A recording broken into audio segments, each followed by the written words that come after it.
Welcome into the KINGSBEAT podcast. I am James Ham, Kings Insider for ESPN 1320 and the Kings Beat. Joining me today, Fox 40, Sean Cunningham. Sean, how are you? I'm great. I feel like we haven't done this in about 10 or 11 days. So felt like we had a little bit of an all-star break after the all-star break. Yeah, I kind of feel like we needed an all-star break, including the all-star break. Of course, also joining us today, Brenden Nunes from the Kings Pulse podcast. Brenden, how are you? I'm doing well. And the Kings Pulse podcast is an accurate description again, fellas. Oh. What? We're back at it. That will get uploaded again starting. It's going to be after this pod, so there's a chance when this goes up that the Kings Pulse one isn't up yet. But we're back at it with Kings Pulse. I got a new co-host. People will see. Who is it? It is, it is Hunter Patterson from The Athletic. He's covering the Kings. Just wrote that story about Keegan, got a one-on-one. So, yeah, starting that up again. Thanks for the invite. Cool. Yeah, no problem. You wouldn't join me anyways. Yeah, F off, both of you. All right. We are. When was the last podcast that you did? Dude, Kings Pulse? Probably not long after I got brought onto Sacktown, because with all the scheduling stuff or just all the stuff I was doing there is what made me stop it. Early in the year, early in the season. Early in the season. All right. But we back. Season. Okay. Yeah. Back. Good for you. Good for you. All right. We are, of course, the Kings Beat podcast. We are a Blue Wire podcast brought to you by Prize Picks. I did fairly okay with my Prize Picks last night. I did have the one game where there was no Prize Picks for the Kings. They just took all of them away because they didn't know if Domantas Sabonis was going to play or not until the last second. We didn't know if Domantas was going to play or not until the last second. But this one, I think I did okay. I think I won like $65 last night playing Prize Picks. So if you don't know Prize Picks, it is a daily fantasy sports way to engage with a game in a different way. You go in, you choose more or less on players from whatever team you like, whether it's football, baseball, basketball, and a myriad of other sports. For me, I'm having a really good time doing it. Some folks around me get extremely emotional doing their Prize Picks and become a holy train wreck, and I don't know what that's all about. You had quite a fist bump when the Keegan dunked the ball with like 90 seconds left of the game.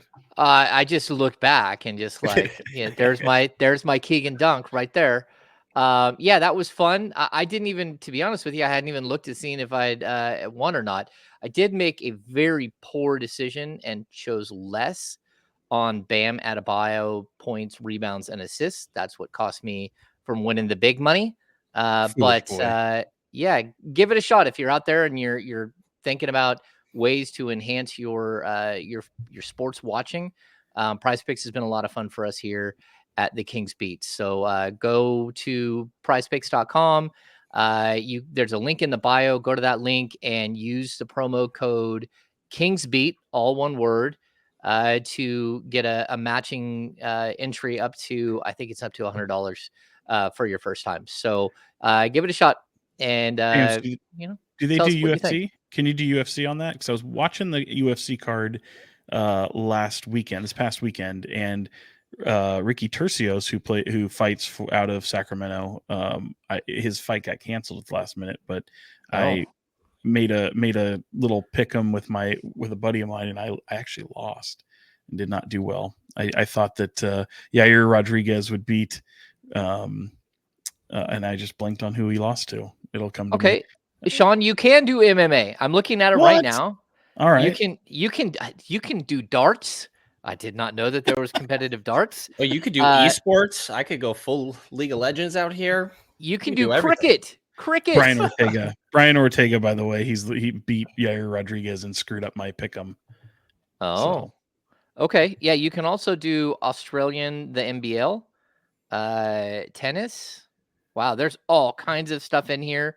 I had no idea. I'm glad you asked that question, Sean. What an excellent promo for Prize Picks. Absolutely. Wow. All right. Yeah, even for hockey, because I don't watch hockey, you can choose more or less with time on ice. That's wild. Oh yeah. I wouldn't even know. It's like minutes played, I guess. Like, last year playoffs, I caught myself doing a little bit of hockey, and hockey's great. You know, I'm not really into hockey like that. Playoff hockey's fun. I went a lot growing up in San Jose, but I felt good about Connor Bedard, and I had never watched him play, and I was like, holy crap, this guy is like the Kyrie of hockey, and had a great time. All right. I think I'm going to take up cricket. I'm going to start watching cricket, competitive cricket, see if I can stay up in the middle of the night and watch it live. What's the bat called? I mean, you just called it a bat. I think we could just stick with. Is it? No, I think a mallet or a paddle. No, paddle. Is it a paddle? I don't know. Now you got to look this up. This Sean. is what people are here for. I got a show to run here, Sean. All right, let's dive into the basics. If you're watching here on YouTube and don't mind, give us a thumbs up. If you're not a subscriber to the show, jump on board, become a subscriber to the Kings Beat. Jump on board with the KINGSBEAT.com. Go there, become a premium subscriber so you get all of this sent directly to your inbox and all of the writings we do here as well. So join us here at the Kings Beat. We got just a bet. Just a bet. It's just a bet. I try telling you. Well, you know, I have to fact check you a lot because. Okay, so whatever. Okay, it's a wild sport, and I need to understand the rules. I'm gonna have to reach out to my man Ali Thanawala from NBC Sports. He's my cricket expert, and maybe he can walk me through all of the dynamics. At one point, he did, but I have forgotten some of them. So it's one of the. I do watch a lot of soccer, but not a lot of cricket. So let's dive into this thing. The Sacramento Kings are a little all over the board still, but just when you think they turn the corner, they show you that maybe they haven't. Let's start with Sunday's win over the Clippers. And this, to me, was probably one of the better games of the season for the Sacramento Kings. I still think that the win right at the All-Star break over the Denver Nuggets was probably their best win of the season. But the win against the Clippers, a team that had beat up on you a couple of times this year that you really hadn't competed with, who has 4 Hall of Famers sitting there staring at you, and you walk in there and you play a really hard-fought game, probably the most complete game this season for the Kings. We'll start with you, Sean. What were your thoughts on the victory at crypto.staples. whatever the hell they're calling it right now? Yeah, I mean, it was a game where you could tell the Kings were absolutely on a mission. They were on one. They had the right kind of mindset from the jump, and it's because this Clipper team had beat them, you know, and kind of handedly, and they wanted to kind of get back into this season series. And I felt like they treated it like a must-win situation. I thought defensively they were fantastic. I really enjoy watching De'Aaron Fox get pissed off. I like watching Domantas Sabonis get pissed off too.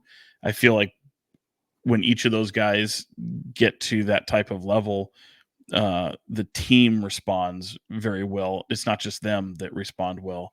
Probably more in the case of Domantas. When Domas is really pissed, the team really kind of brings it. They ratchet it up a notch. And that was a game to me where, you know, Fox really just unleashed a fury, especially on the defensive side of the ball, and then it turned into offense on the other side. So I think Mike Brown talked about how much he loved the physicality, he thought that might have been the best physically defensive win that they've had. I mean, he kind of gave the win in Denver maybe a little bit more of a nod because they were able to overcome so much adversity and poor shooting in that game. So I can understand that. But yeah, I think it just came at the right time. I think especially at a time where this team has really been showing a fire about it, both going into the All-Star break and coming out of it. They've tinkered with some things, I think gone small quite a bit, and some of the things that they've been able to disrupt teams with length and physicality, stuff that they've struggled with immensely this year, and kind of found a little bit of a solution, if you will. So yeah, I really enjoyed that win. I thought it was a big time win for them, and it just shows you what this team is capable of. I mean, I think the big storyline coming into that game was There was so much talk post All-Star break from Mike Brown and the players, a clear emphasis on improving the 3-point defense for the Kings. They're around 20th in defensive rating on the year. Mike Brown sits there and says that if they were even average, slightly above average, they'd be around 8th in defensive rating. And the Clippers were a top 2 team in knocking down the 3 ball, and albeit no Paul George, he's a very big part of that, right? And it's an important caveat, but the Clippers only knocked down 8 of 27 from 3, just under 30%. It's those quick rotations. There's been a lot of emphasis on the details of closeouts, making sure you're not always flying by, stopping soon enough, fully getting into a guy's body. They have their labels of hot guys, not hot guys, and what warrants, what different closeouts are warranted based on those guys. And I thought this was one of the more clean performances when it came to that. And I think this team, when it comes down to it, goes as far as De'Aaron Fox takes them. And I thought that that was a good example of that, because Domas is consistent. De'Aaron is a little bit more up and down, but I think there's higher highs that you can reach with him as well. And when you reach that point where, you know, the pissed off De'Aaron Fox, like Sean said, that guy was a monster on both ends of the floor. And the way that he set the tone defensively, and I thought Harrison was great defensively as well. Those two guys, Kawhi Leonard and Paul George, obviously on the other side, just totally set the tone. Like, winning a game because of your defense against an offense of that caliber was just huge for the Kings, I felt like. Yeah, Brendan, I totally agree. I had never heard the stat before that the Clippers were the number 1 3-point shooting team and the Kings were last in 3-point defense. I'd never heard that stat before. I don't know. That's not a stat that is out there that I've heard repeated. I do some deep dives. Yeah. 77 times on the broadcast by someone. I have no idea. So Sean is not sure what you're talking about. Yeah, not sure what I'm talking about. Okay. So Mike Brown has been harping on the 3-point defense forever. I mean, it really became like a problem when they were coming back from their long road trip earlier in the month of January. That's where it will, like, the last maybe 10 games up to that point had really become a huge issue, and on the road trip it even looked worse and worse and worse. But I think that they're trying to turn a corner on that. And so over the last handful of games, I think it not only are they playing better defense, defending the 3. You know what, Brennan, you said they held the Clippers to 8 of 27 from 3, so 29.6%. But I think a bigger thing for the Kings, it's not just that they're doing a better job of defending the 3, but they're reducing the number of threes against them. So over their last 4 games, it's like 26, 25, 27. And then the loss to Miami, they gave up 33s. But I think that that's a big part of this. It's not just that you're not allowing them to hit as many, but your defense is strong enough that they're not able to even shoot as many. And to me, that's a way that the Kings can really take a huge step forward. I thought they were good in that game. Again, I think the Clippers win is probably their most complete win of the season. I thought what they did to basically get the ball out of Kawhi Leonard's hands, to double team him. The double team came quick. Double team was solid the whole time, forced Kawhi to get rid of it. And, Norman Powell beat you up a little bit from 3, but you're going to, against a team that has James Harden and Russell Westbrook and Kawhi Leonard and even Zubats that can score at the rim at will. I think you did okay allowing Norman Powell to get some shots off. If I'm going to rank them, it's probably like the second or third best win of the season. But then we get to the next day. Why do you think that this team has such a difficult time carrying over such a positive win to the next day, where they play a Miami Heat team that, whether it's suspension or injury, are playing without 8 guys? And we're looking at a roster that's totally depleted, a group that doesn't really have any of their star level players outside of Bam Adebayo. But it didn't matter. The Kings find a way to lose a game against a beat up Heat team on the second night of a back-to-back. It's a weird one because there have been effort issues, and this is very on brand for the Kings. This one felt a little different to me. Miami's so unique. That zone defense they run the entire game, it's the second, both times this year now, it's completely thrown off the Kings offense. They don't hit threes. They turn the ball over. De'Aaron had a season high 7 turnovers. Domas has 4. And they're ball movement and player movement just totally stops offensively. And all the players pointed to the defense in this game, and I get it. But that 19 points in the third quarter, I thought was just killer. And Miami's zone is really good. I do think they deserve credit. And on the other end, like the shots that Jaime Jaquez hit, I think you kind of live with. It's the Bam Adebayo ones that I think were more tough, where he's just getting past Domantas Sabonis with one step. It feels like every time. And he hit some tough ones too, but coach said post-game, like the plan was to double Bam, and that should have been better, but they were fine living with Jaime Jaquez in isolation. So I don't know. I do think there was some effort stuff, but is it just me, or did the Miami one feel a little different than some of these other tough losses? It's not just you, because I felt the same way. I do see a lot of people reacting to this game as if it was a travesty, and it goes into the, kind of the category of the Charlotte, Memphis, and Detroit, if you will, some of these, clunkers of the dreck of the league. But no, this is completely different. And this is a team that has been playing well, even when they are shorthanded. And they're kind of blossoming at the right time, I think, for them. Now, I will say I really didn't have a problem with the way the Kings played. I thought two things stood out to me. One is because of that zone, I thought it really impacted the way they would like to have probably pushed the ball on the offensive end. I think the way they collapsed the paint, much like they did, much like we've seen with some of these teams when they disrupt Domas. To me, it feels disruptive, and it absolutely has an impact on the way what they do offensively. Now, that being said, as Domas pointed out, like they still scored 110 points. So this is a team that probably should have done a lot more on the defensive side, and that's where Domas said this game was lost. But it really came down to the third quarter, as Brenden mentioned. I think it was 36-19. But you turn around and you hold them to 20 in that fourth quarter. And the thing that this is where I can understand the frustration, because De'Aaron Fox kind of pushed back on this last night, saying, well, Keegan hit some shot, Herter hit some shots, and we go on this 9-0 run. All of a sudden we're playing better. And I would push back, no, because those shots came because of in very ramped up defense. I mean, you forced turnovers, Keegan especially, Fox especially, creating these turnovers that led to offensive, just great moments of offensive firepower. So, and you almost had to play a perfect game the rest of the way.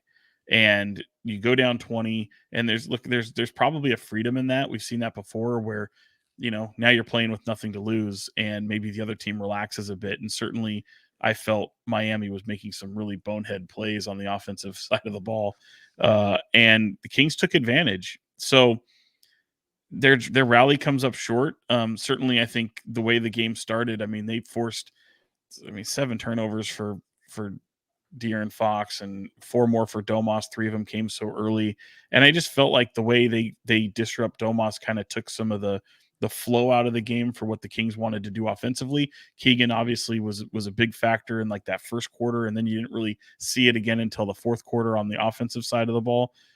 So, second night of back-to-back, I'm not making excuses, but to me, I mean, that is what the Heat do. I mean, whether it's 3 starters missing, 1 through 17, like they go after and they get certain types of players. Not everyone can play in that environment. And I know there's so much that's talked about with Heat culture, but that is a team that when at the end of the game, that game came down to coaching.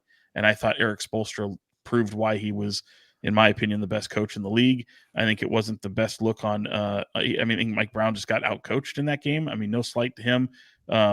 You losing to a guy like Erik Spoelstra, I think he absolutely coached a masterful game, and he kept Mike Brown guessing. And I just think Mike Brown was a little bit too late to finally go to the zone themselves in the fourth quarter. And they just got beat. And I think Fox was right. They just got beat. They had a team that was sitting there waiting in Sacramento for him for 2 days, whether they're shorthanded or not. I just realized yesterday Spoelstra has never won a Coach of the Year, which is absolutely ridiculous. It's crazy. I know. That's an embarrassment. That's an embarrassment. Yeah. So here's a couple of things I've got for you. Number one, I think like it's tough to play the Heat because they're the one they're one of the few teams in the league that relies heavily on a zone, and their zone is very specific. And the Kings play them twice a year, and so you don't really get a whole lot of like time and energy spent on what they're doing. Secondly, when you do play them, like this time, the Kings played them on the second night of a back-to-back. So that means that you get done with the Clippers game, you fly overnight, you get back in Sacramento, probably, I don't know, 1:00 in the morning, 12:30, not too late, but late enough. By the time you get in bed, it's probably 2:00 in the morning. You get up the next morning, there is no shoot around. That's the way a back-to-back works. There is no walkthrough. You have a scouting report, but it's not like every single player sits there and soaks over the scouting report for 5 hours straight, and like they know the ins and outs. So when you get on the court and they run something different that no one else in the league is running, it takes you out of your stuff. And so that's one thing. I also think that their focus to take away Domantas Sabonis and limit him to 8 shots was brilliant. Like Domas is really the roadmap to the Kings. The fact that he puts up his 21st triple double is crazy. But the fact that you were able to limit him to just 14 points was big. I did not think Domas played well defensively against Bam Adebayo. I don't think the team played well against Bam. They didn't double team fast enough. They waited for him to get downhill way too often. And then there were times where when they did double team, they always seemed to leave the wrong shooter. So they left, as Brendan calls it, the hot guys. Well, how Mike Brown calls it, the hot guys. Yeah, well, relax. Just throwing it out there, Brendan. You keep calling people hot guys. So I think that there's a lot that plays into it. And then lastly, like Brendan and Sean, I think you brought this up more than anyone else. The fact that this is the Heat culture is to go out and find guys who may not have the same skill level as a Keegan Murray or a De'Aaron Fox, but what they find are these gritty 6'6" to 6'8", multifaceted, multi-positional players that just beat the living tar out of you. They play the right way from start to finish, and one through however many players they have, they all have this same exact culture built into them. And when you join the Heat, we had this all-in thing last year with the Sacramento Kings, right? And this year it's connected. Like that's their big word, is connectivity, and we're connected. The Heat don't have to say those words. The Heat, it just is. That's who they are. And a lot of that is because they do put a whole mission statement on their court, but Okay. Yeah, but they don't I have get your to. point. That's for other people to read, Brendan. That's not for them. Right. You're right. Because the second you sign your contract with them, you basically are walked through like, this is who we are. And if you're not going to play by our rules, you're out of here. And so the biggest thing for me is this is like my 14th season covering the team. Sean, you've covered them longer than I have. I've seen 9 head coaches, and Mike Brown is the 9th head coach. Eric Spoelstra in 16 years has been the head coach of the Miami Heat the entire time. And Pat Riley has been their president basketball of operations the entire time. And there's a continuity and a way that you build a culture like this. And hopefully the Kings can get there, but they can't copy Heat culture. They have to create their own culture. And Mike Brown talked about that last night. Yeah, it's wild too. Is like, I know a lot of guys over on that team. One of which I don't think you'd mind me mentioning is Rob Pimentel, who used to be the old Kings equipment manager back in the glory days here, and he's from Sacramento. Lives in Miami now. He's the equipment manager for the Heat. He's been there since when LeBron got over there. I think that's when he made his jump. Or right before that, I'm not sure, but he was there for I think my first season, and then he left. I think he left during the lockout. Right, and he talks about it like year in, year out, guys come in. I mean, they have so many undrafted players, even on their current roster. It's wild. It's like something like 7 or 8 undrafted play. Like, think about that. Like, what other team can go out there and compete year in, year out and have that many undrafted players? And if you've listened to this podcast, guys like Gabe Vincent, who rose up through Miami and now just got paid from the Heat for the Lakers. He hasn't been able to play yet because of injury, but just just wild how many success stories that come from the Heat, and they compete. That's what they do, top to bottom. And some people might go, oh, you can say, they keep the same head coach, they keep the same Pat Riley, the president.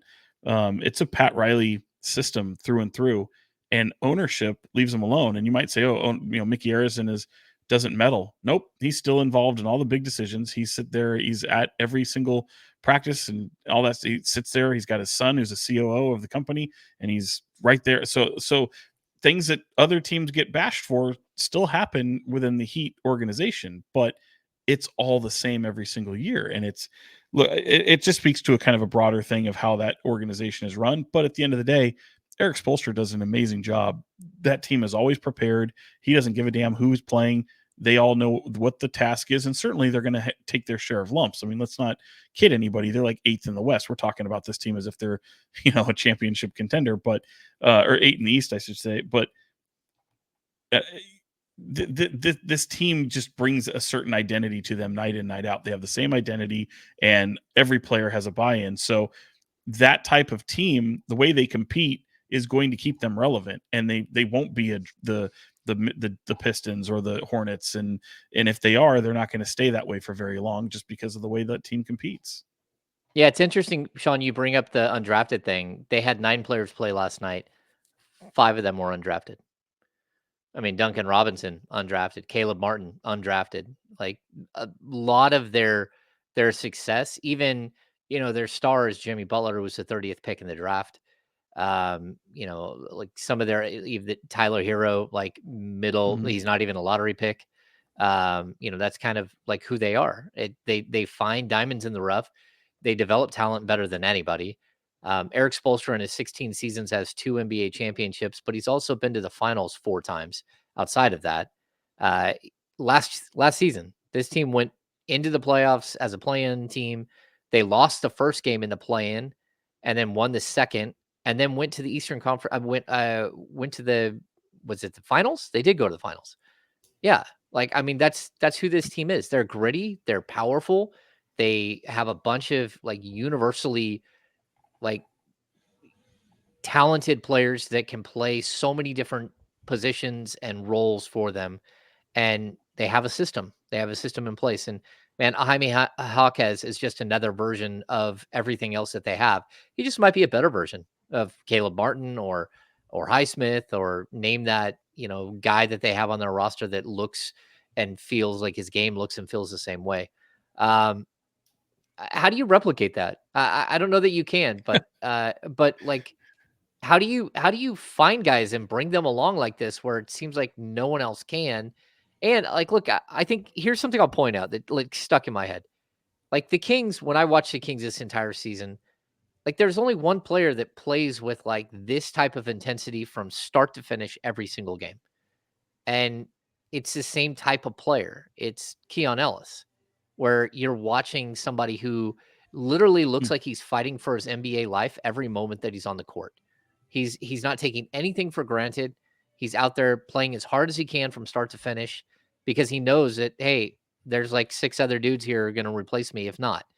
And I think there is something to the self-made man and the guy who fights his way out of nowhere to make it. And I think that the Heat just not only give an opportunity, but they support it in a way that it can be successful. And I'm not sure how anyone else can do it, because it doesn't seem like any other team in the league finds this type of success.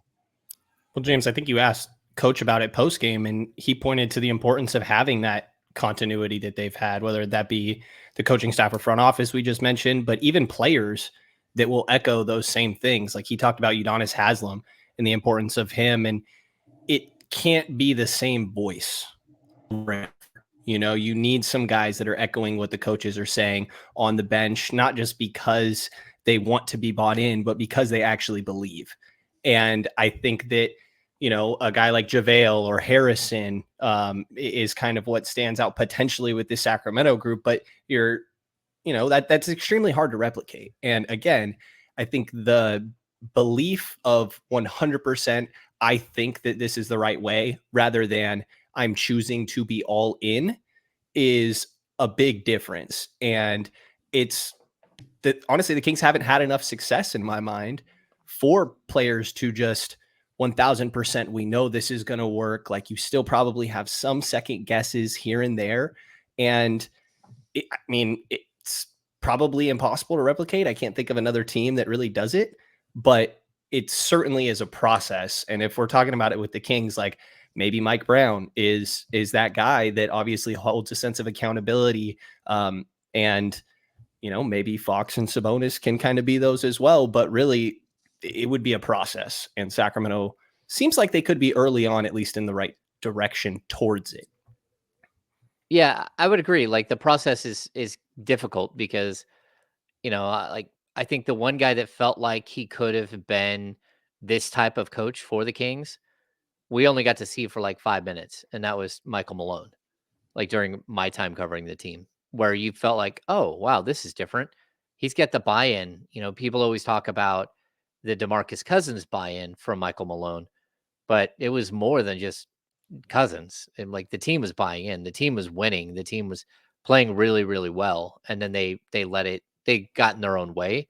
But yeah, I think that you need to give coaches time to develop some sort of culture and chemistry and a system that's repeatable, that makes sense, that that basically you can start to get to the point where you can plug and play. And the Kings just haven't got to that point, because that's what it looked like last night. Like, it doesn't matter who was missing, the guys who were coming in, they just got more opportunity than they normally get. I also like, the Kevin Love thing was crazy to watch. Like, Kevin Love in the first half, my partner on the Insiders, Kyle, texts me. He's like, "Hey, Kevin Love looks washed." I said, "Yeah, he's washed until he puts up 9 points and 7 rebounds on you, and helps win the game." Then we get to the third quarter, and what we saw there was like, it was almost like the epitome of Heat culture, where a guy who has been left for dead in most NBA circles shows up, understands he's got to play a bigger role that night, and just stuck it to a team like he was 25 years old all over again, and finishes with like 19 points, 7 rebounds in 15 minutes. That's all he played. And that was just like the epitome of Heat culture. That was the one I had like a big issue with defensively for the Kings. Like, post game, Mike Brown, part of the we don't want to double Jaime Jaquez is, well, we don't want to have to double 3 people. And we already felt like we had to double Bam. And then he said Kevin Love. And I'm like, well, that's the issue, is that you have to double Kevin Love, which isn't necessarily on Mike.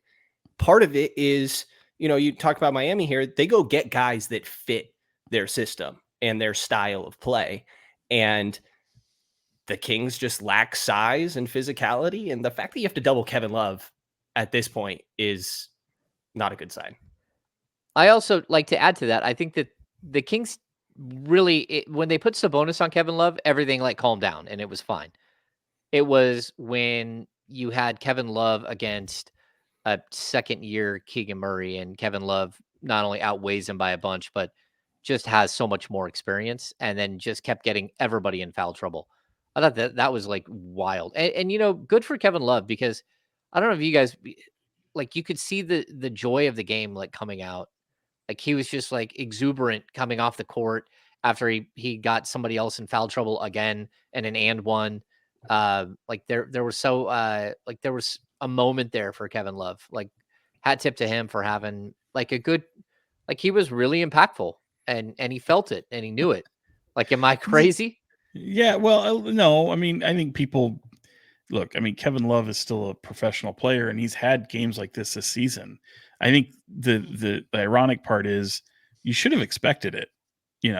You're depleted. He's going to play a bigger role in this game. And what's the recipe to disrupt the Kings? Size and athleticism. You knew he was going to size and length more than athleticism, really. And even Kevin Love at 35 years old, you could argue he looks older than that. Keeps his body ready. He keeps himself ready. He's not, you're not going to be able to expect that night in, night out. But this was a game where you're like, Kevin Love's going to be a factor in this game. And I think at the end of the year, that win over Sacramento is going to be one of those wins where you look back and go, this was a kind of a pinnacle win for them. One that's certainly going to be in the highest, I think one of their highest moments of the season, and they'll have plenty of them, even though they're still trying to battle to stay out of the play-in tournament in the East. It's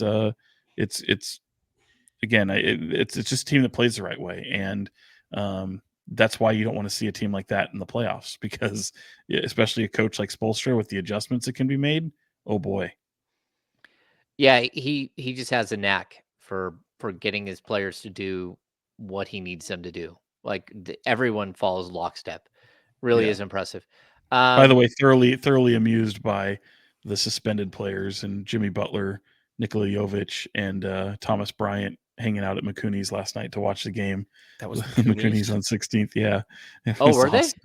Yeah.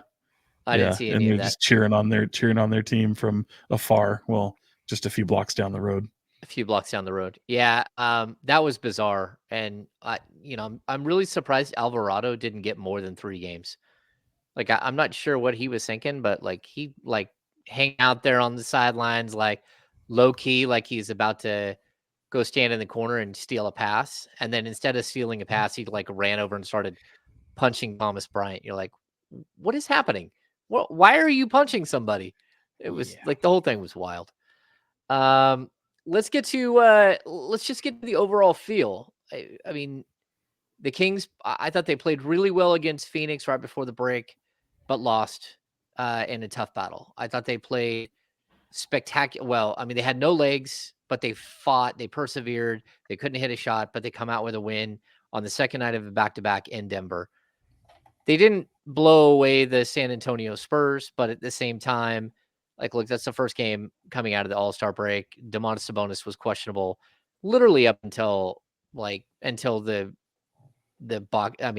starting lineup came out. I mean, I was waiting in the tunnel and I asked him at 6:15, "Hey, are you playing or not?" He's like, "I don't know. It's up to them." And then he goes out and plays. So like that whole entire day seemed a little off. Then we have the Clippers win. We have the battle against the Miami Heat where you let them off the hook and then almost come back. But this team seems to be turning a corner a little bit.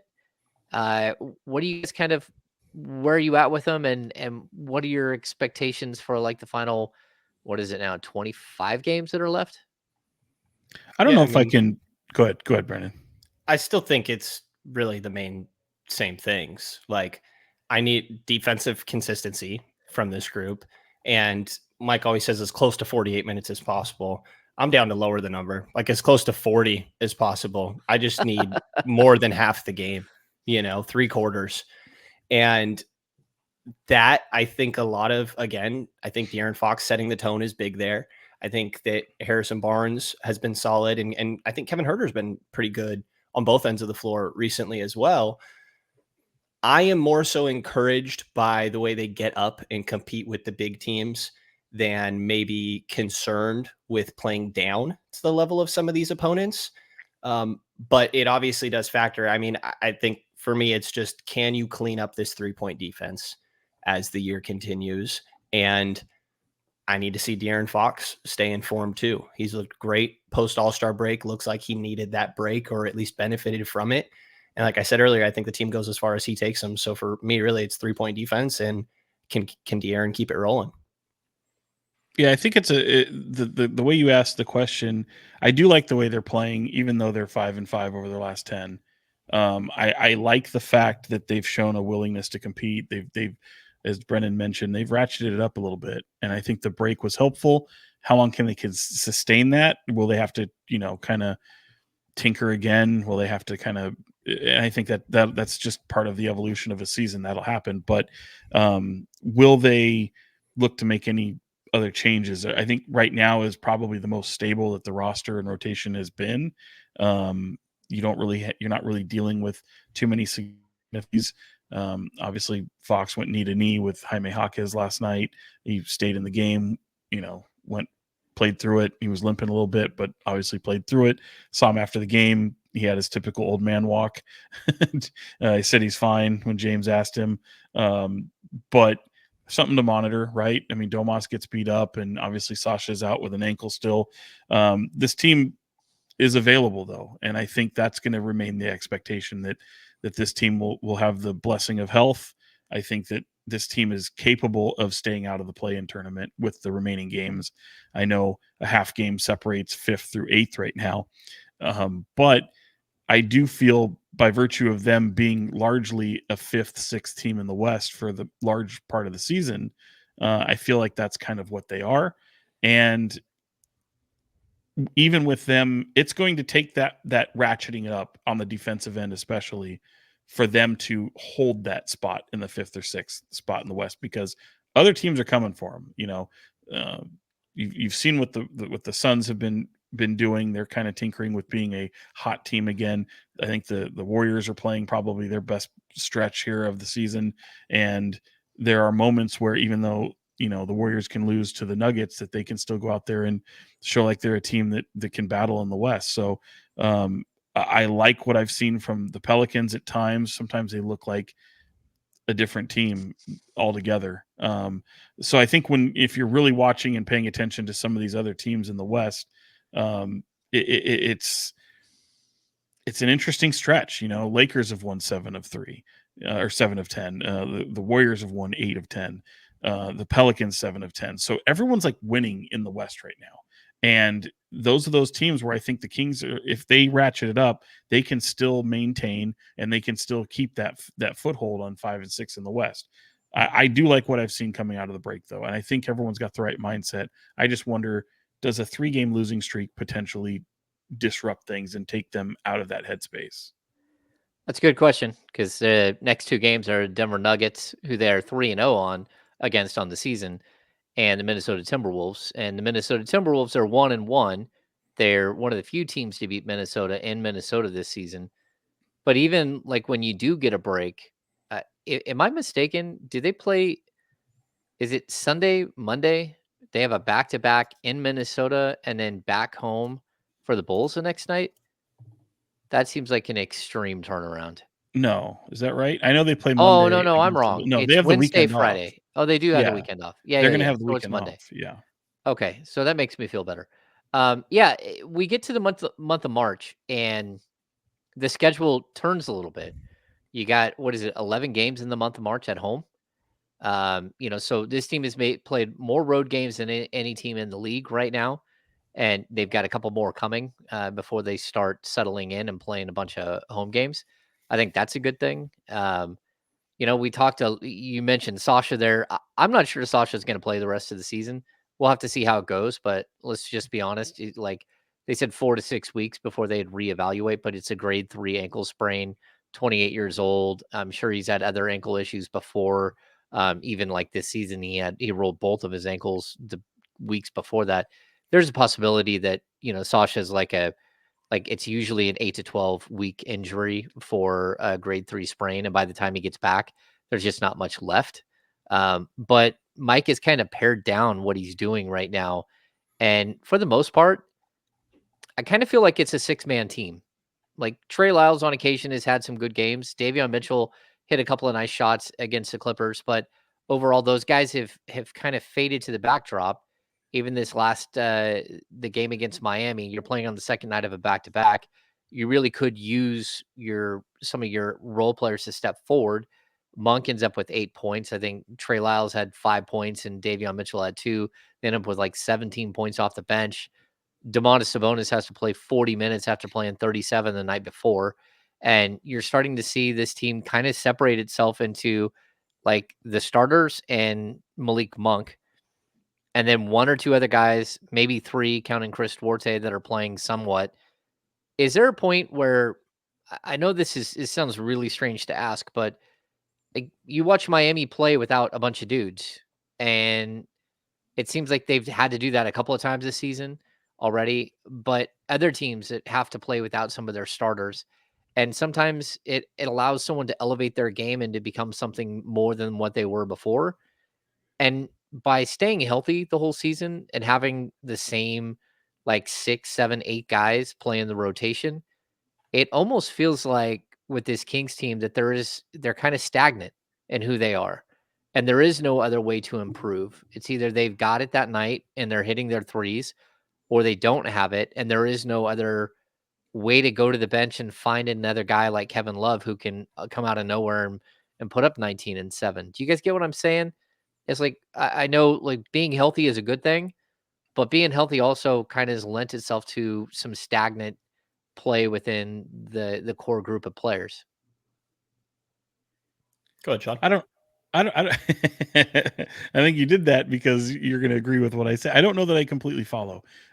Because are you saying that you think, I mean, you just kind of know what this Kings team is. You don't think that there's a secret rotational method that they could make to make them better. They are what they are defensively, even if they do improve a little bit. They can't sustain maybe an effort like that they did with the Clippers for an entire 20 game stretch. I mean, what are you kind of getting at? Well, yeah, I mean, maybe all of that. Yeah, I mean, like, let's be honest. Like, we know who their starting five is. It's the same starting five that played almost the entire season last year and who's played almost every game this year. We know that Malik Monk is your number one guy off the bench. We know that Trey Lyles is pretty much your number two, and Davion Mitchell is back to being the number three guy. But there isn't anything else really hiding on the bench. There, if anything, most of the players that are left are specialty players and almost like specialty defensive players, right? So you got your Keon Ellis's of the world, you get your Kessler Edwards or Colby Jones or Alex Len or JaVale McGee. Like there isn't a wild card hiding in there. It doesn't feel like, and I'm not sure. Like if this group right here, if they needed somebody to step up and become something different off the bench to help them get over the hump in a game, I don't know. I mean, maybe Chris Duarte could go for 12 points, 14 points, but I don't feel like there's anyone else there that can really do anything other than what they're doing right now. I'll say, go ahead. I can take it if you want. I'll say I think that Sacramento's like free-flowing offense puts a lot of responsibility on guys to be smart and quick with their decisions. And I don't think that's easy for everybody. Like, I think Miami, you look at their defense yesterday, like not that the zone is easy to learn in the press and everything, but you can get guys to do that. A lot of that is effort. And then offensively, they're running a lot of isolation. Like it's easy to plug and play guys into that. And I think Sacramento's system is a little bit more difficult for that.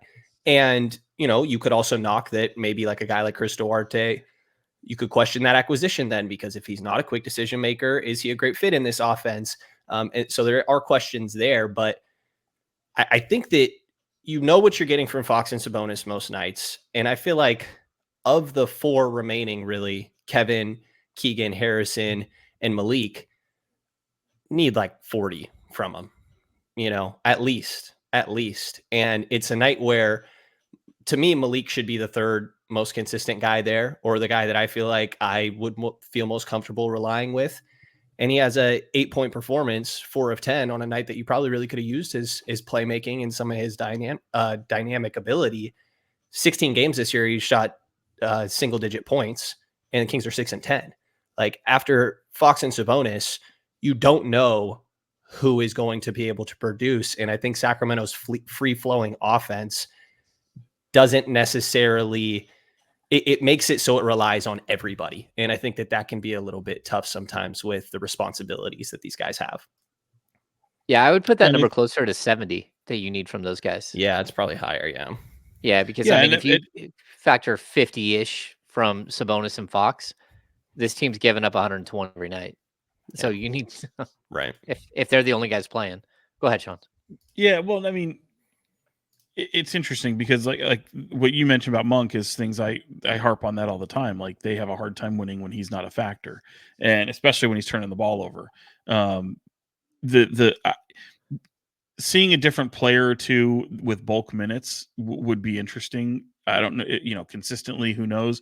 But to James's point, I think you have the best version of your team as currently constructed. They've already tapped into that. Like they already know what their solid grouping is. And yeah, maybe some curiosity about, maybe Colby Jones or Chris Duarte and what it might look like with various different pieces. And I would even group Sasha into that as well.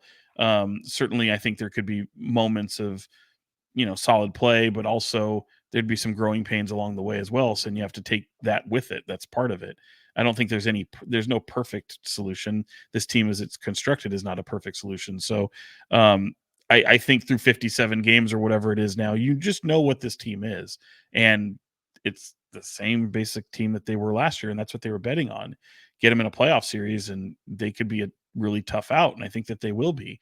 But I also have a confidence in them. I mean, if you take a step back and look at this, it's like, yeah, they've won 3 of 4 right now. And and during the stretch and even the road stretch, their long road trip, I mean, they've shown moments where they have played some of their best basketball of the season. So I think it's coming at the right time. I'm curious how they can sustain it and see if they can continue some of the defensive improvements that you've seen. The focal point from the perimeter defense, as Brenden mentioned earlier.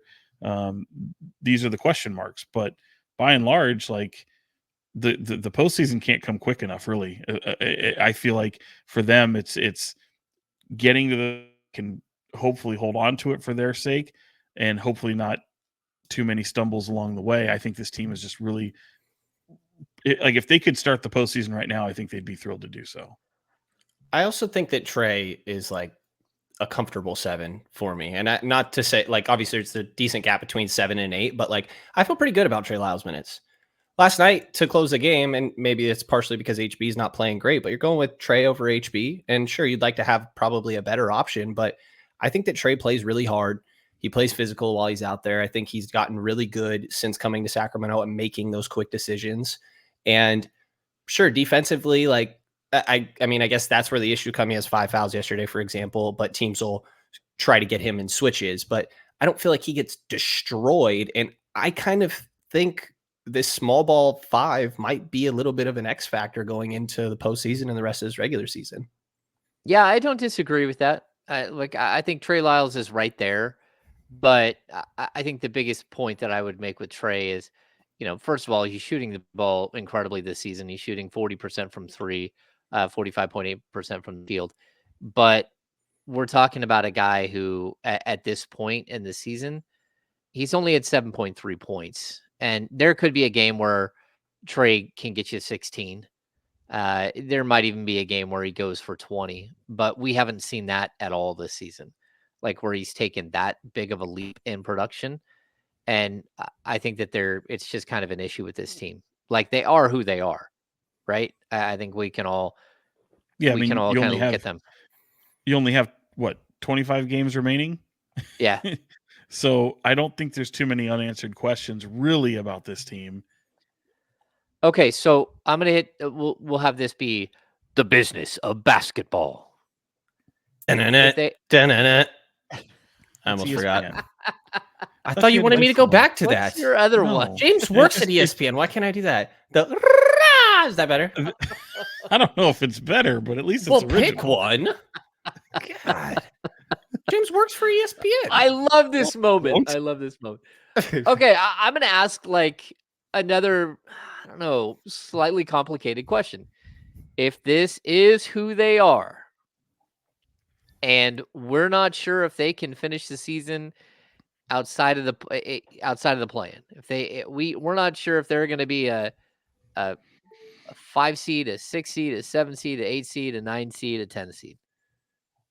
At what point do you, as a franchise, shift gears a little bit here and make sure that you know exactly who Keegan Murray is and that you're giving him the last boost here to set him up for who he's going to be next year? Because he can solve a lot of questions, but you still haven't got to the point where he's consistent and that he's having the same offensive responsibilities and he's taking the same leap forward. I get the defensive end. He's taken a huge step forward, but for this team to be really, really good in the future, Keegan Murray needs to average 18 to 20 something points a game. And I think we can all see that. And you watch him play last night where he throws in 28. He could have scored 40. His teammates just didn't focus on him. They went away from him. He was great in the first quarter. He's great in the fourth quarter, and that's how he got to 28. But if this is who you are, and we can all say, okay, maybe they make it to the second round. shouldn't the focus become how do we get Keegan Murray to a point where he is our third best player? How do we focus on him? How do we make sure that he's getting as many touches as possible in the second half of the season, in the final 25 games? Because if it's not about what's going to happen this year, it's about what's going to happen the year after that, and the year after that. We need this kid to be that guy. So you guys understand what I'm saying? Yeah. But I don't understand. Okay. Like, I don't think that they have to, like, if you have to do something special for Keegan Murray, then he ain't it. He's already doing, in my opinion, like, I think they set him up with the brilliant game plan for him to succeed. I think what he's done defensively has been great. He plays with Domantas Sabonis. Domantas Sabonis is going to get you the ball. De'Aaron Fox is going to get you the ball.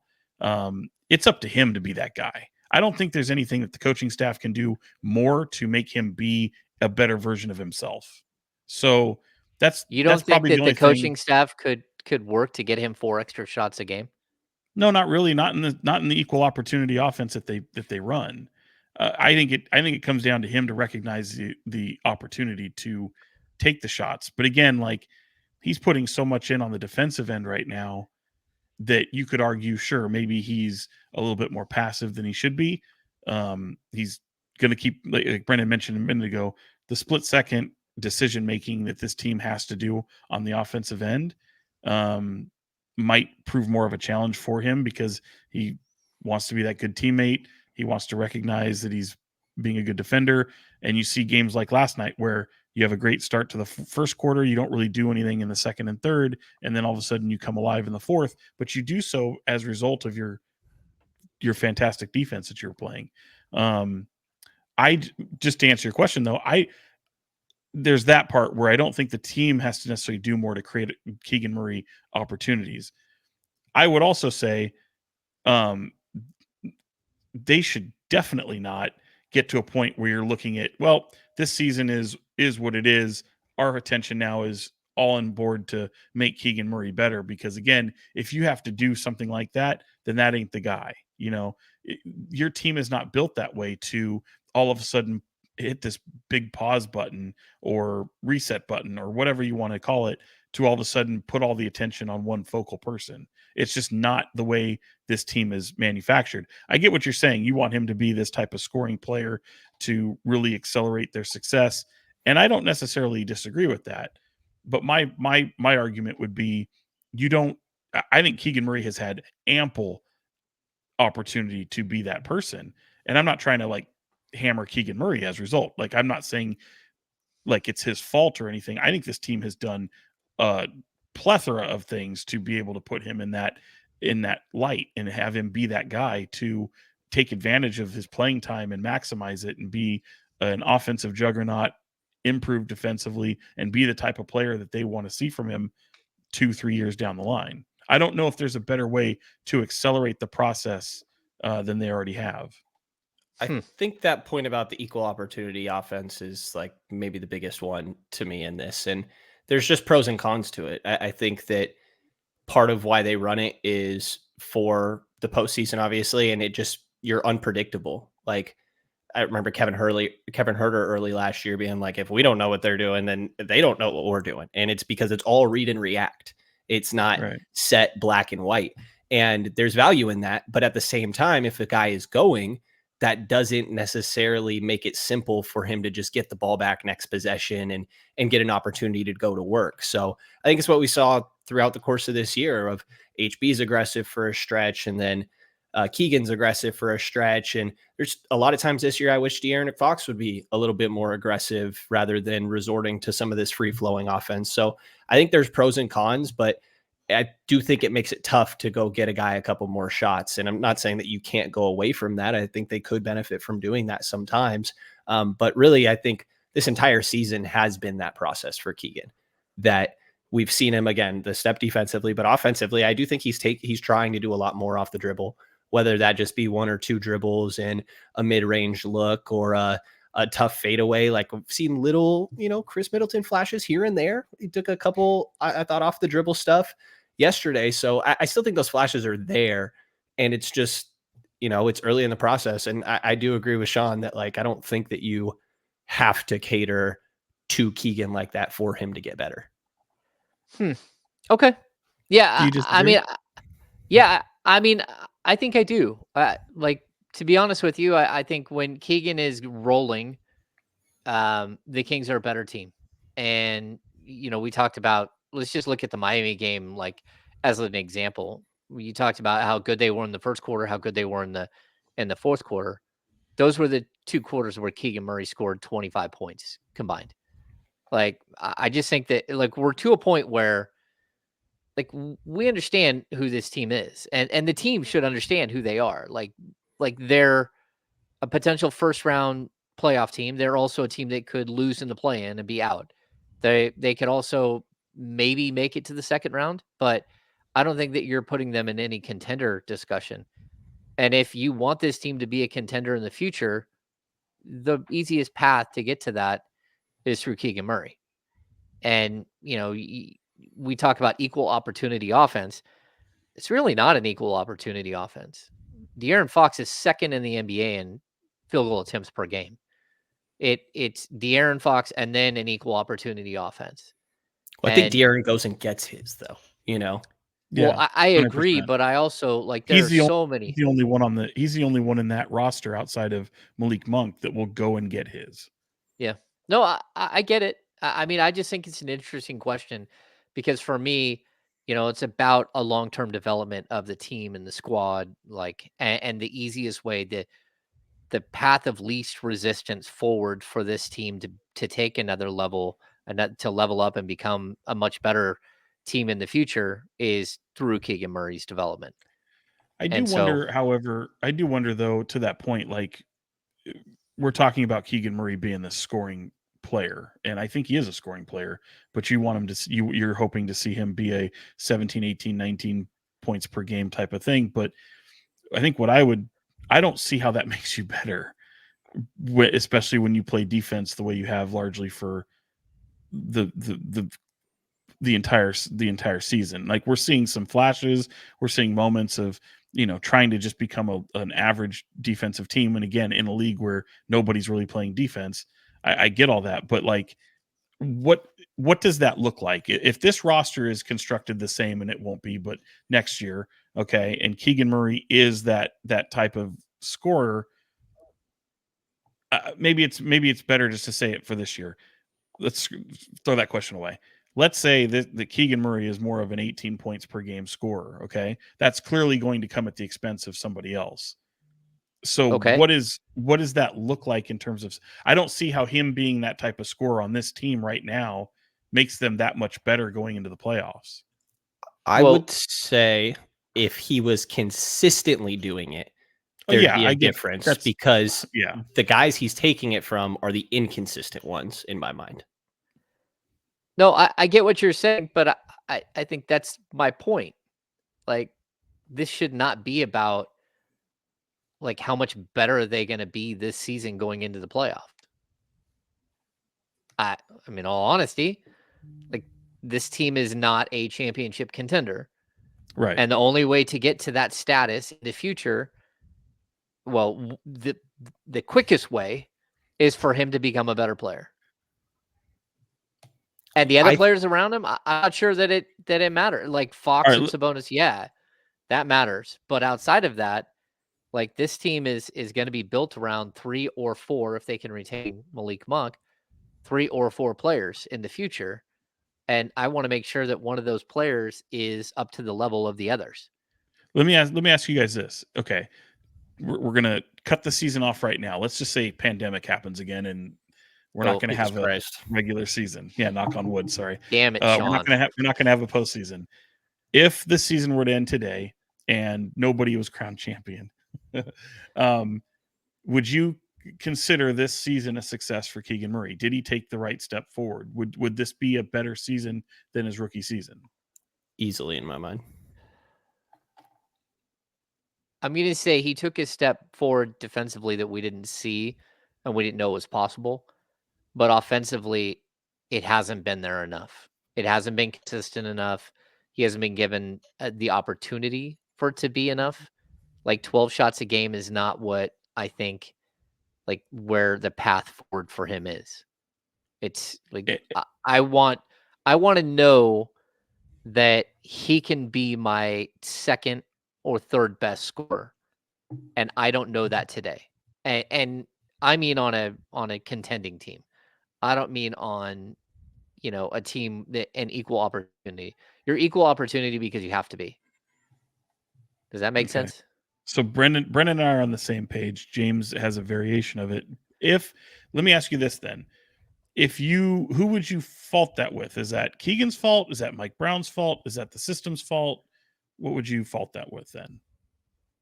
Well, I don't know if there's a fault, but that doesn't mean that, like, going forward, that you can't put a concerted effort into having him take that step in the final 25 games, because the final 25 games of Keegan Murray's development might be more important than any other outcome that you have, whether it be like somehow making it to the second round or somehow making it into the playoffs.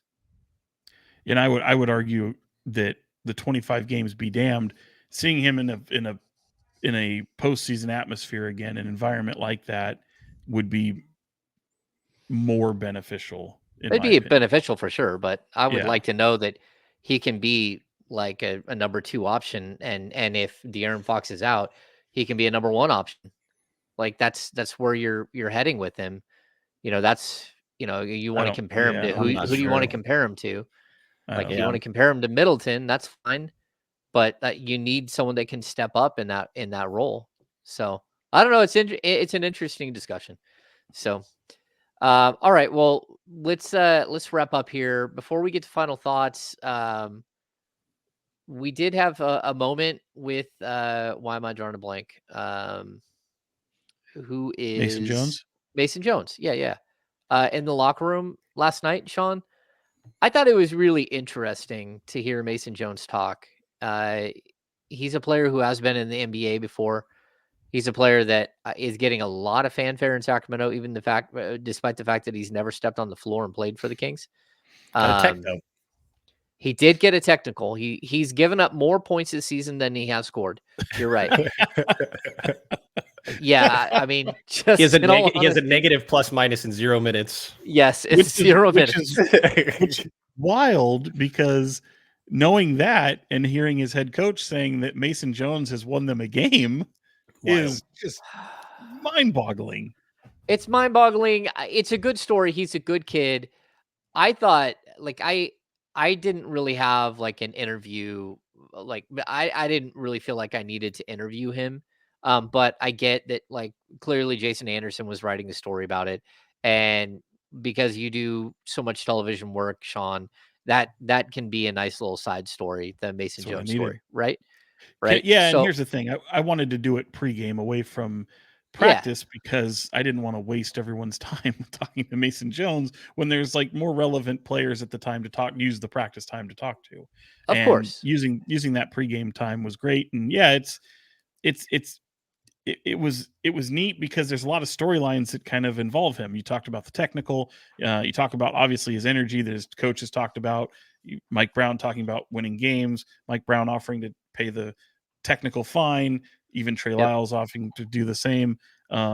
This is a guy who I always like to talk about, like, there's no analytic for chemistry, and yet this guy can come out and have such a positive impact on his team. He's salivating to play, but he knows that even if the opportunity doesn't come, this is the role that he has carved out for himself. And what's wild to me, I don't know if you guys have noticed this, like, his energy isn't just going out there and touching everybody and dapping them up and showing respects and being that ultimate hype man. It's wild to see him in the ear of Mike Brown all the time.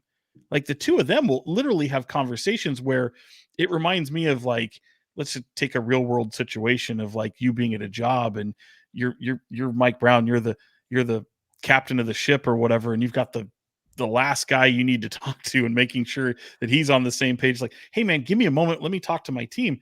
And Mike Brown doesn't do that, at least from far away where we sit and we watch. He seems to give him the time and show him things he's talking about and keeping everybody engaged. And again, no analytic for chemistry, and he's been able to check that box really well in his journey and talking about what he was able to do overseas and learn to kind of check his ego a little bit from coming in from Arkansas and being a different player. And the time overseas kind of shaping him as a human being, and him at 25 years old, getting another shot at this, making the most of the opportunity in the G League. Now he's got a 2-way contract with the Kings. It happened quickly, and we even got to talk about why he bleaches the hair, which is an homage to European soccer, and Manchester United is his team. So yeah, it was kind of fun. Yeah, I thought he was interesting. I didn't ask any questions. I was just kind of like, hey, I recorded it just so I could listen back and make sure I caught the finer points. But he's very clear that he said he got a little too full of himself, and it got a little bit of he had some success, and he let that success get to his head, and then that success went away, and he ended up in Europe and like finding himself and realizing that he had been a bad teammate was kind of like jarring to him, but he found that in Europe and like, oh my gosh, this is what I should have been. I should have been a better teammate like this. And like that new approach that he's bringing back to Sacramento, I think it's really cool. Like he is like an infectious personality, and I'd like to see him play a little bit and see if he can actually play the game. But that doesn't change the fact that like this is a interesting route. He played AAU ball with in the same area as De'Aaron Fox, so they've known each other forever.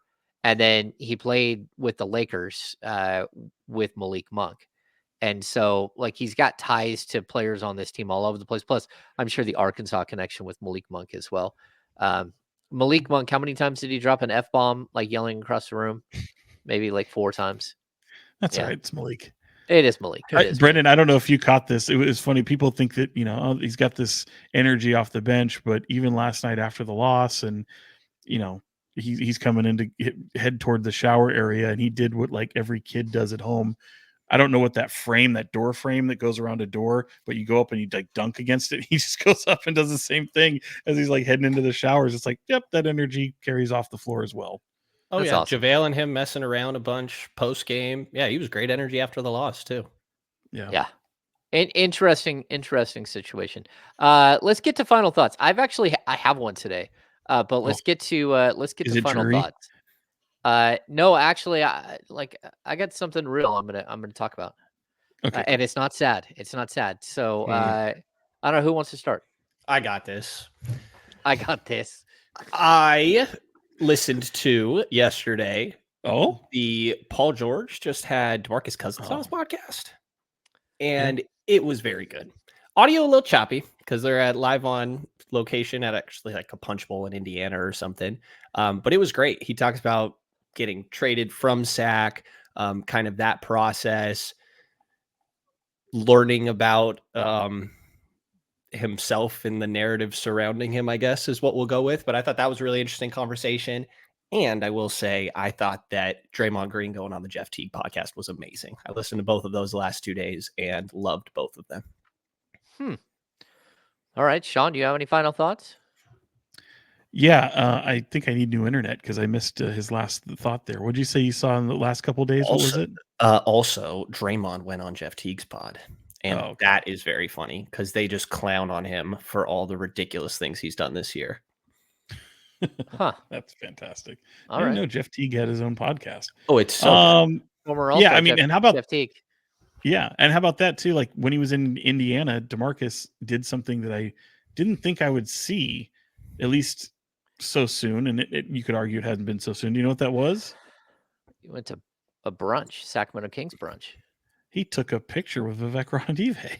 Oh, he was invited to the brunch and took pictures with Vivek and Brad Miller. Yeah, and he talked about how in that. I believe it was that same podcast. I haven't heard it all, but I saw the comments making the rounds about, kind of being at peace that the NBA is now behind him. And even I wouldn't have said that, like thinking that there's still possibly a guy of his talents being able to get an opportunity. I just don't know that it's good to see him have that kind of peace, if you will, because some people can be very bothered by their journey and the way it ends up. And, if you can get to a level of comfort and peace that, it's over for me, well, then good for him. What's on to the next horizon and on to the next journey and see what happens. So wish him all the best. Yeah, me too. Like I every time I see him, it's still like it's good to see him. Big hug. Yeah, always. Yeah, he's a good dude off the court, at least part of the time. There was that time where I drove all the way down to his basketball camp and he wouldn't let me in the door because he was mad at me for something I wrote. That happens, but yeah, good old DeMarcus. The thing I want to bring up, and I'm going to be really quick with this, but I'm also going to be like maybe I'll be slightly cryptic, but very direct. This weird thing happened the other night where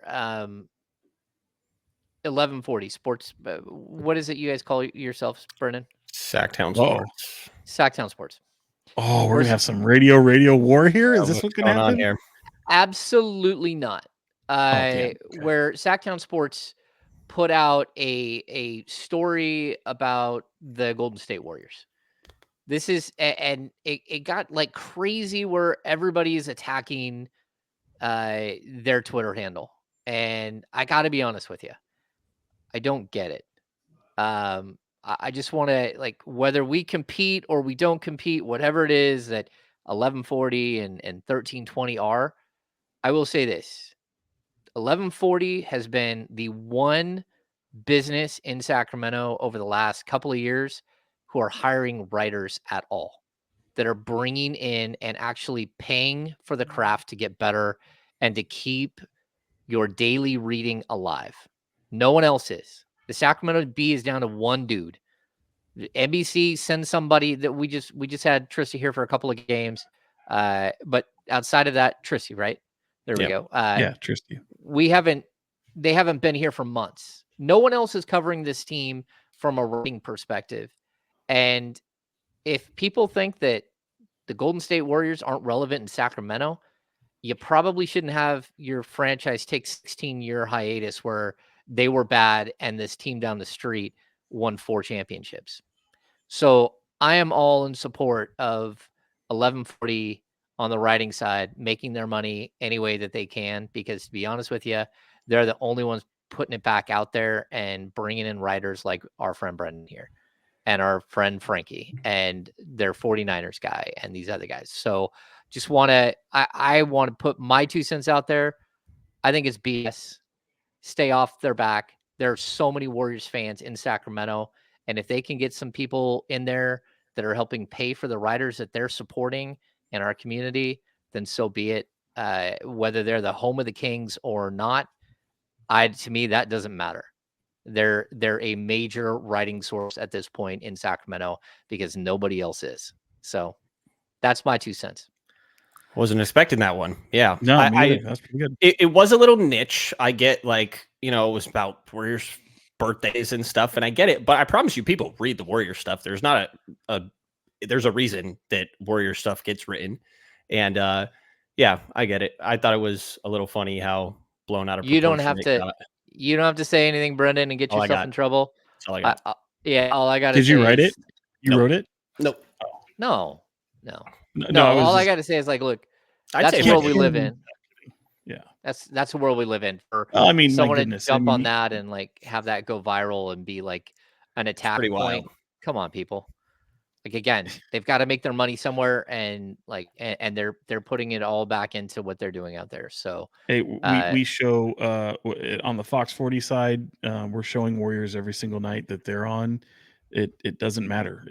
You're an extension, kind of that Bay Area Big Brother. We show Giants, we show A's, we even show the Raiders still, because there's so many Raider fans still in our viewing area, and they live in Vegas now. There's still so many Raider fans throughout the Sacramento region. And when you have to understand, man, I used to work for that radio station. That's a 50,000 watt flamethrower that goes into the Bay Area, that penetrates the Bay Area market. And the website shouldn't be any different, because you write an article and it doesn't just go to Sacramento. It doesn't just go to the 50,000 watt coverage area. It goes everywhere. So Sean said penetration, so we got to go. Jeez. Darn it. Thanks for tuning into the KINGSBEAT podcast, brought to you by Prize Picks. And of course, we are a Blue Wire podcast. We will be back very soon. We're not going to take another hiatus. We're going to actually have podcasts regularly all the way through the rest of the season. I'm demanding it. That's the way it works. So live show incoming. Yeah. If you don't mind, give us a thumbs up, subscribe to the channel, share it with your friends, tell everybody. Shout out to Tony, who came over to me and Brenden, who says he listens to the podcast every single time it comes out in China in the middle of the night. And then he's super tired at work, and everyone's like, "Why are you so tired?" He's like, "Because I was listening to my King stuff." So shout out to him. And that's going to do it for this edition of the King's Beat podcast. So for Box 40, Sean Cunningham and Brenden Nunes from the Kings Pulse podcast, I'm Cam Kings Insider for ESPN 1320 and the Kings Beat. See you very soon.